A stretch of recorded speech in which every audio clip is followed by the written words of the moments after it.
അസ്സലാമു അലൈക്കും വറഹ്മത്തുള്ളാഹി വബറകാതുഹു. പ്രിയപ്പെട്ടവരെ, നമ്മുടെ പള്ളിക്കകത്ത് ഉള്ള ബാങ്കിൻ്റെയും ഖുത്ബയുടെയും നിസ്കാരത്തിൻ്റെയും ഒക്കെ അമിതമായ ശബ്ദത്തെക്കുറിച്ച് അല്ലെങ്കിൽ ശബ്ദമലിനീകരണത്തെക്കുറിച്ചാണ് ഞാനിന്ന്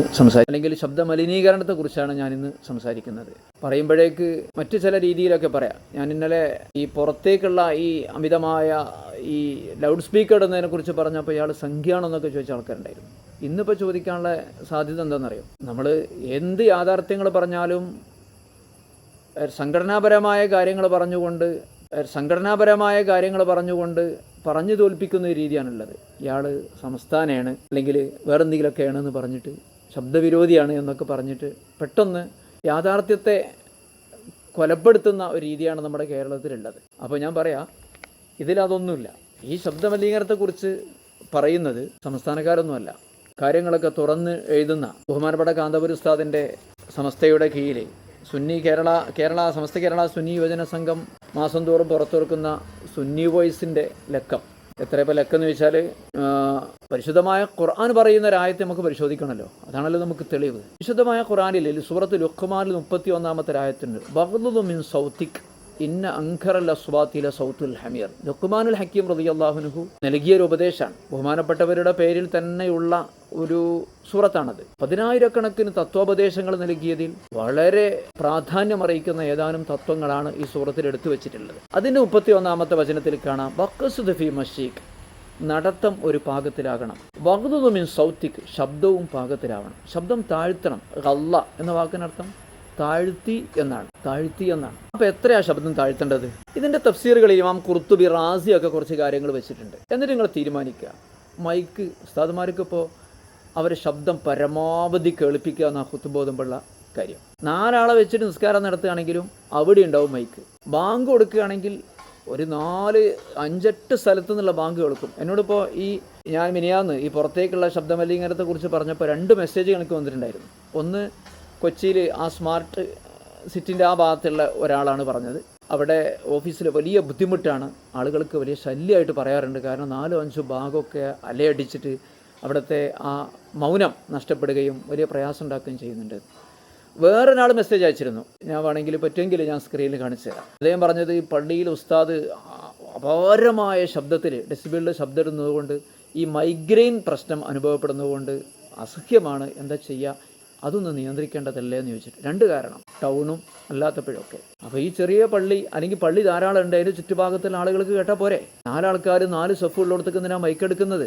വഗ്ദുദ് മിൻ സൗതിക്, അള്ളാഹുവിൻ്റെ റസൂലിനോട് ഉള്ള ഈ ഖുർആനിലെ ഈ കൽപ്പന മൈക്കൊന്നും ഇല്ലാത്ത കാലത്താണ്. നിങ്ങൾ പ്രത്യേകം ആലോചിക്കണം. മൈക്കൊക്കെ ഉണ്ടാകുമ്പോൾ ശബ്ദം താഴ്ത്തിയാൽ തന്നെ സാധാരണ ശബ്ദത്തിൻ്റെ എത്ര മുകളിൽ വരും? ആലോചിച്ച് നോക്കി. ഞാൻ വേറൊരു കാര്യം കൂടെ പറയാനിരിക്കുന്നുണ്ട്. അപ്പോൾ അതിൽ പറയുന്നത്, ഇമാം ഖുർത്തുബി രേഖപ്പെടുത്തുന്ന നോക്കൂ ഇതിൻ്റെ തഫ്സീറിൽ, ലാ തതകല്ലഫ് റഫ സൗതി, അമിതമായി ശബ്ദം ഉയർത്തരുത്.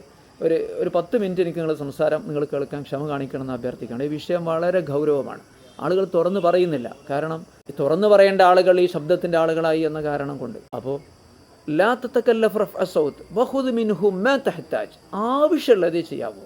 ആവശ്യമുള്ളത്. ഒരു പള്ളിയിലെ ഖുത്ബ എത്ര ആൾ കേൾക്കണം അത് മതി, അതിൻ്റെ അപ്പുറത്തേക്ക് വേണ്ട. നേരെ ശബ്ദം കേൾക്കുമെങ്കിൽ പിന്നെ എന്തിനാണ് മൈക്ക് വെക്കുന്നത് നിസ്കാരത്തിന്? കൈകൊണ്ട് എത്തുന്നിടത്തേക്ക് തോട്ടിൻ്റെ ആവശ്യമില്ലല്ലോ. ഫഇന്നൽ ജഹ്റ ബി അക്സറ മിനൽ ഹാജതി തകല്ലുഫുൻ തുദി, ആവശ്യത്തിലധികം അത് അനാവശ്യമായ മെനക്കെടലാണ്. എന്നിട്ട് പടച്ചോൻ പറയുന്നൊരു വാക്കുണ്ട് കേട്ടോ, ഇത് വല്ലാത്തൊരു വാക്കാണ്. ശബ്ദം താഴ്ത്തണം എന്ന് പറഞ്ഞിട്ട് നീ കഴുതയെ പോലെ ആകരുത്. ഫഇന്ന അൻകറൽ അസ്വാതി ലസൗത്തുൽ ഹമീർ, കാരണം ഏറ്റവും വെറുക്കപ്പെടുന്ന ശബ്ദം കഴുതയുടെ ശബ്ദമാണ്. ഇവിടെ ഇതിൻ്റെ ഒരു ബന്ധത്തെക്കുറിച്ച് പറയുന്നുണ്ട് ബഹുമാനപ്പെട്ടവർ. ഖുർത്തുബിയം ലൗ അന്ന ഷൈഅൻ യുഹാബിലി സൗതി, ശബ്ദത്തിൻ്റെ വൈകൃതം കൊണ്ടും അതിൻ്റെ ആധിക്യം കൊണ്ടുമാണ് ഒരാളെ ഭയപ്പെടുന്നതെങ്കിൽ ലക്കാനൽ ഹിമാറു, കഴുതയായിരിക്കും. കഴുതൻ്റെ ശബ്ദമായിരിക്കും ആളുകൾ ശ്രദ്ധിക്കുക. കുറേ ഒച്ചട്ടുകൊണ്ടൊന്നും ആളുകൾക്ക് ഒരു ഉപകാരം ഉണ്ടാവില്ല. അങ്ങനെയാണെങ്കിൽ കഴുതൻ്റെത് ഉപകാരം ഉണ്ടാവും.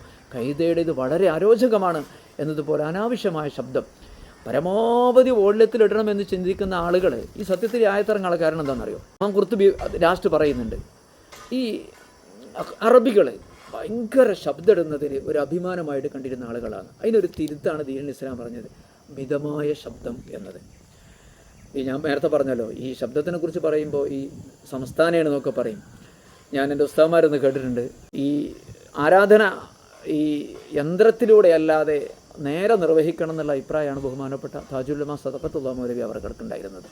എൻ്റെ ഗുരുവിൻ്റെ ഗുരുവാണ്. അപ്പോൾ ഈ ഒരു വിഷയം പത്രത്തിൽ, മദ്റൂമിലോ ഏതോ ഒരു പത്രത്തിൽ കൊടുക്കാൻ വേണ്ടി ചോദിച്ചപ്പോൾ ഇതൊക്കെ ആളുകൾ ഇപ്പോൾ പറയുമോ, ഇതൊക്കെ ആളുകൾ സ്വീകരിക്കുമോ, ഇതൊക്കെ എത്ര പിന്നോക്കമായ വാദങ്ങളാണ്, ഒരു പരിഷ്കൃത സമൂഹമൊക്കെ സ്വീകരിക്കുമോ എന്ന് ചോദിച്ചപ്പോൾ മൂപ്പര് പറഞ്ഞത്രേ, നമ്മുടെ നാട്ടിൽ ഹിന്ദുക്കളും മുസ്ലിമീങ്ങളൊക്കെ ഇങ്ങനെ നിൽക്കുന്നതാണ്, അപ്പോൾ നമ്മൾ ഈ പള്ളിയിൽ നിന്നുള്ള ശബ്ദമൊക്കെ ഇങ്ങനെ പുറത്തേക്ക് കേട്ടാൽ അത് അവർക്കൊക്കെ പ്രയാസമാവൂലേ എന്ന് പറഞ്ഞപ്പോൾ ആ പത്രാധിപൻ അത് ബോധ്യപ്പെടുകയും അദ്ദേഹം അത് പത്രത്തിൽ കൊടുക്കുകയും ചെയ്തു. 1965 കാലഘട്ടത്തിലാണ് ഇതിട്ടോ. അപ്പോൾ ഞാൻ എൻ്റെ ഉസ്താദന്മാരത് കേട്ടാൽ ഞാൻ പങ്കുവെച്ചു എന്ന് മാത്രം. ഞാൻ മിനിയാന്ന് പറഞ്ഞ കാര്യത്തിൻ്റെ ബാക്കി കൂട്ടിച്ചേർത്തതാണ്. ഇനി റാസിമ പറയുന്നതിന് എന്താ ശബ്ദം ഉയർത്തിയാൽ, നേരത്തെ പറഞ്ഞ പ്രശ്നമാണ് ഈ മൈഗ്രെയിൻ്റെ പ്രശ്നം. അല്ലെങ്കിലും അമിതമായ ശബ്ദം ഈ ചെവിയിലൂടെ വന്നു കഴിഞ്ഞാൽ അത് ഹൃദയത്തിൽ ഫലിക്കൂല. ഒരു നല്ല പതുക്കെ ശബ്ദം, ഒരു പതുങ്ങിയ മിതമായ ശബ്ദത്തിലുള്ള ഉപദേശം, അതായിരിക്കും മനുഷ്യന്മാർക്ക് കൂടുതൽ ഉപകാരപ്പെടുക. മറ്റത് കേവലം ഒരു ഒച്ചയായിട്ട് മാത്രം ബാക്കിയാകും. ഇമാം റാസി പറയുന്ന നോക്കൂ, റഫ് സൗത്ത് യൂദി സാബിയ, ശബ്ദം അമിതമായി ഉയർത്തുമ്പോൾ അത് കേൾവിക്കാരന് ബുദ്ധിമുട്ടുണ്ടാക്കണ കാര്യം ദീനിലില്ലല്ലോ. ലാ ദററ വലാ ദിറാറ ഫിൽ ഇസ്ലാം. ഇസ്ലാമിൽ ബുദ്ധിമുട്ടലുമില്ല, ബുദ്ധിമുട്ടിക്കലുമില്ല. ഖതീബുമാർ ചിന്തിക്കണം, ഇമാമുമാർ ചിന്തിക്കണം, വാദന്മാർ ചിന്തിക്കണം, ബാങ്ക് കൊടുക്കുന്നവർ ചിന്തിക്കണം, കമ്മിറ്റിക്കാർ ചിന്തിക്കണം, ആൾക്കാർക്ക് ബുദ്ധിമുട്ടാകുണ്ടോന്ന്. വയഖറഉ സുമാഹ, അത് ചെവിയിൽ ഇങ്ങോട്ട് അലയടിക്കുക ചെയ്യുക, അതിങ്ങോട്ട് വല്ലാത്തൊരു ഘോര ശബ്ദത്തിൽ വരിക ചെയ്യുക. ബിഖുവത്തിൻ വറുബ്ബമാ യഖ്രിഖുൽ ഗിശാ അല്ലദീ ദാഖിലൽ ഉദൻ. ചിലപ്പോൾ ഇതിൻ്റെ അകത്തുള്ള പാടയുണ്ടല്ലോ, അതുവരെ അത് തകർത്ത് കളഞ്ഞേക്കാം, മനുഷ്യൻ്റെ കേൾവി ശക്തി നഷ്ടപ്പെടുത്താൻ സാധ്യതയുണ്ട്. അതുകൊണ്ടാണ് അല്ലാഹു തആല അത് പറഞ്ഞിട്ടുള്ളത്. എല്ലാവരും ചെവിക്കുന്ന എല്ലാം പോലെ വേണ്ടപോലെ എന്ത് ചെയ്യാൻ കഴിയില്ല, സഹിക്കാൻ കഴിയില്ല. അപ്പോൾ ഞാൻ നേരത്തെ പറഞ്ഞ ഈ മാസിക ലളിത വായിക്കാം, അതിലെല്ലാം ഉണ്ട്, വളരെ കൃത്യമായിട്ട് പറഞ്ഞിട്ടുണ്ട്. സുന്നി വോയിസിന് അഭിനന്ദനങ്ങൾ അറിയിക്കുകയാണ്. നോക്കൂ, അത് വായിച്ചിട്ട് ഞാൻ അവസാനിപ്പിക്കാം. മൈക്കുകളുടെ അസഹനീയമായ അപശബ്ദം അരോചകമാണ്. ഇമാമിൻ്റെ വായയോട് ചേർത്ത് വെക്കുന്ന മൈക്കുകൾ പുറത്ത് കേൾപ്പിക്കുന്ന ശബ്ദം പലപ്പോഴും മഅ്മൂമുകളുടെ പാരായണം തെറ്റിക്കും. ഇമാമുമാർക്ക് ഇങ്ങോട്ട് ഒട്ടിച്ചിട്ട് തുപ്പൽ പുരട്ടാതെ അങ്ങോട്ട് റാഹത്താവും. ആ വിധത്തിലാണ് ഖുത്ബയും നിസ്കാരമൊക്കെ. അപ്പോൾ പതുക്കെ ഓതേണ്ട സുബ്ഹാനല്ലാഹി ബിഹംദി. നോക്കൂ, അതിന് പുറമെ പതുക്കെ ചൊല്ലൽ സുന്നത്താണെന്ന് കർമ്മശാസ്ത്ര പണ്ഡിതർ പഠിപ്പിച്ച പലതും മുറക്കിയായി മാറുന്നു. ഇത് കറാഹത്തല്ലേ? നമ്മുടെ ഇമാമ് കറാഹത്ത് ചെയ്യാണ്. കറാഹത്തല്ലെങ്കിൽ നിങ്ങൾ പറയും, പതുക്കനെ ഓതുന്നു ഉറക്കനെ ഓതലും, ഉറക്കനെ ഓതുന്നു പതുക്കെ ആക്കലും കറാഹത്തല്ലേ? മിക്ക സ്ഥലങ്ങളിലും ഇമാമിൻ്റെ ശ്വാസോച്ഛ്വാസം പോലും പള്ളിയിൽ അലയടിക്കുന്നു. സുബ്ഹാനല്ലാഹ്. എന്തിനാണ് ഇമാമാരെ ഇങ്ങനത്തെ കറാഹത്തൊക്കെ ചെയ്തിട്ട് നിങ്ങൾ നേതൃത്വം കൊടുക്കുന്നത്? അല്ല, ഇമാമ് മുഅ്തമനുൻ, ഇമാമ് വിശ്വസനീയായിരിക്കണം, അയാൾ അമാനത്ത് കാത്തു സൂക്ഷിക്കേണ്ടതാണെന്നല്ലേ അല്ലാഹു റസൂൽ പറഞ്ഞത്. വളരെ കുറച്ച് മഅ്മൂമുകളിടത്തും ഇമാം സലാം വീട്ടിയ ശേഷം മസ്ബൂക്കുകൾക്കോ അവരെ തുടർന്ന് ജമാഅത്ത് നടത്തുന്നവർക്കോ ബുദ്ധിമുട്ടാകുമെങ്കിലും ഉച്ചഭാഷന് വേണ്ടെന്ന് വെക്കുന്നതാണ് ഉചിതം. അനവസരത്തിലുള്ള മൈക്കുപയോഗവും ഉയർന്ന വോള്യവും ഇമാമുമാർ സ്വയം നിയന്ത്രിക്കേണ്ടതാണ്. പള്ളിയിലെ പ്രഥമ ജമാഅത്തുകൾക്ക് ശേഷം ദിക്ർ, സ്വലാത്ത്, സദസ്സ്, പഠന ക്ലാസ് തുടങ്ങിയവ സംഘടിപ്പിക്കുമ്പോൾ വൈകി എത്തുന്നവർക്ക് നിസ്കരിക്കാൻ പ്രത്യേകം സൗകര്യം പള്ളിയിൽ തന്നെ ഉണ്ടായിരിക്കണം. അവിടെ നിസ്കരിക്കുന്നവർക്ക് മൈക്ക് മൂലം ശബ്ദമില്ലെന്ന് ഉറപ്പുവരുത്തുകയും വേണം. ഇതിലേക്ക് ഞാൻ കൂട്ടിച്ചേർക്കാൻ ആഗ്രഹിക്കുന്നത്, മഗ്‌രിബിനൊക്കെ അങ്ങാടിയിൽ നിസ്കാരം കഴിഞ്ഞിട്ടുണ്ടാവും, മസ്ബൂക്കുകൾ ധാരാളം ഉണ്ടാകും. ഇമാമിന് അതൊന്നും ചിന്തിക്കണം. മൂപ്പര് മൈക്ക് വെച്ചിട്ട് ഒരു ദുആണ്. നിസ്കാരത്തിൻ്റെ ഭാഗമൊന്നുമല്ലല്ലോ ദുആ. നിസ്കാരത്തിന് ശേഷമുള്ളൊരു ദുആ വളരെ നല്ലത് തന്നെയാണ്, നമ്മൾ എതിർക്കുന്നില്ല. പക്ഷെ അതും കൂടി മറ്റുള്ള നിസ്കരിക്കുന്ന ആളുകൾക്ക് ശല്യമാകുന്ന രീതിയിലായിത്തീരാതിരിക്കാൻ നമുക്കൊക്കെ ശ്രദ്ധിക്കേണ്ടതില്ലേ?